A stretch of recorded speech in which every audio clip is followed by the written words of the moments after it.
Та нэг бетан сав юм хүнтэй болтол тэр 40 бетанаа нэг төр хэрэглүүлж авахгүй юу? 40 бетан устай байгаа лавга. Тий, устай байгаа тий. Устай байгаа лавга. Ус ийц. Устай. Тий. Багамга тэгвэл ингийн хой. Хамаа юу ч би устаа авч хэрэглэчээл. Буцаагаад усыг аваад ирээ. Аршаа хийцээ. Аршаа хийц. Тий, аршаа ийц. Шэнт. Аршаантайгаа болж бас горг байх. Мэйлгүй. Гүхүү. Тэгвэл тэр 20 бетан чамаа юу гэж юу? 20 бетанд хоормог байгаа лавга. Хоормог хийц. Хоормог ийц. За тэгвэл тэр 10 бетан ч болно доо. 10 бетан айрхтай. Тий, айрг ийц байгаа.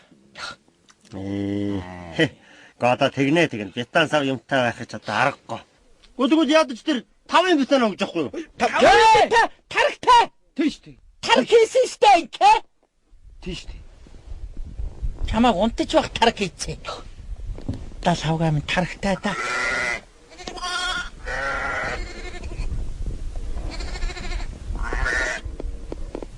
Дэлтэрнэ гэж бодоо юу чи? За хинэ? Тэгвэл 3 бетан чамаагүй чи. 3 бетанд 3 хэсгэж байгаа. Багамга.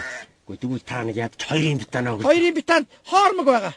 Тий, хоормог ийц. Нэрэ хоормогтой байж тий. За тэгвэл одоо 1 бетан ч яах вэ? 1 бетанда нэрвэл нэрж байгаа. Хинэ?